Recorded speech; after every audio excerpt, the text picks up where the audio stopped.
आज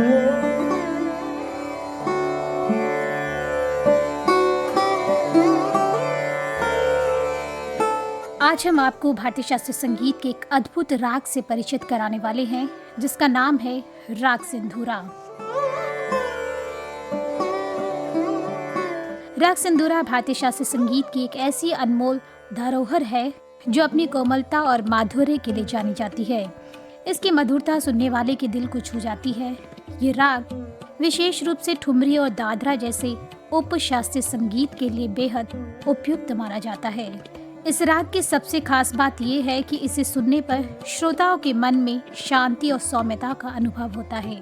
इसे आमतौर पर शांत भावनाओं और विरह रस को व्यक्त करने के लिए प्रस्तुत किया जाता है। तो चलिए जानते हैं आज हम राग सिंधूरा के स्वरूप के बारे में। राग सिंधूरा को काफी ठाट का जन्य राग माना जाता है। इसके आरोह में गांधार और निषाद स्वर वर्जित किया जाता है और आरोह में सभी 7 स्वर प्रयोग किए जाते हैं। इसलिए इस राग की जाति औढ़व संपूर्ण होती है। राग में प्रयोग किए जाने वाला गांधार और निषाद स्वर कोमल होता है। वादी स्वर षडज और संवादी स्वर पंचम है। रात के दूसरे प्रहर में इस राग का गायन वादन सर्वाधिक उपयुक्त माना जाता है, किंतु इसे किसी भी समय गाया बजाया जा सकता है। कुछ विद्वान इस राग को सैंधवी कहते हैं। राजस्थान में इसे सिंधोड़ा भी कहा जाता है। ये उत्तरांग प्रधान राग है। इस राग के स्वर समूह श्रृंगार रस, विशेष रूप से श्रृंगार रस के विरह पक्ष की सार्थक अनुभूति कराते हैं। ये राग होली के दिनों में किसी भी समय गाया बजाया जा सकता है। यद्यपि परंपरा ये है कि अन्य दिनों में राग सिंधूरा रात्रि के दूसरे प्रहर में गाया बजाया जाता है। कुछ विद्वानों का मत है कि राग सिंधूरा का गायन वादन किसी भी समय किया जा सकता है। इस राग में ऋषभ, मध्यम, पंचम और धैवत स्वर मुख्य रूप से प्रयुक्त होते हैं।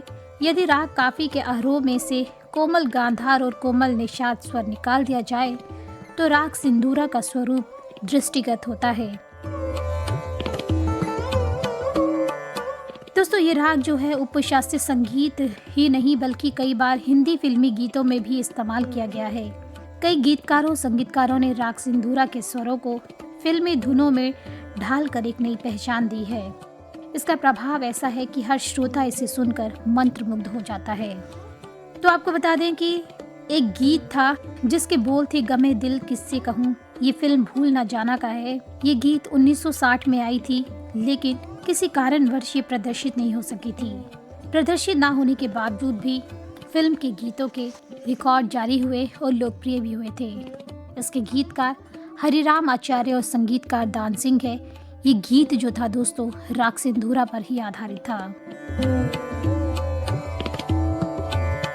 1935 में एक फिल्म आई थी देवदास, जिसका गीत था बला मायो बसो मोरे मन में, जो कि कहरवा ताल में निबद्ध था। संगीत निर्देशक गायक जो है केएल सहगल के थे।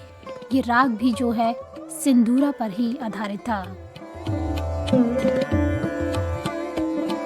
तो भारतीय कलाओं की विशेषता ये है कि हमारे व्यक्तित्व को ये पूर्णता प्रदान करती है और अधिक सजग और उत्सुक और संवेदनशील बनाती है।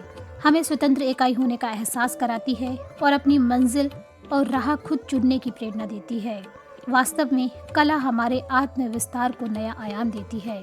तो दोस्तों, राग सिंधूरा की यही खासियत है कि हर श्रोता के मन में ये अपनी छाप छोड़ देता है। इसकी माधुर्य और भावनात्मक गहराई इसे अनोखा बनाती है। तो आज बस इतना ही, और फिर आपसे मिलेंगे एक और अन्य राग की जानकारी के साथ।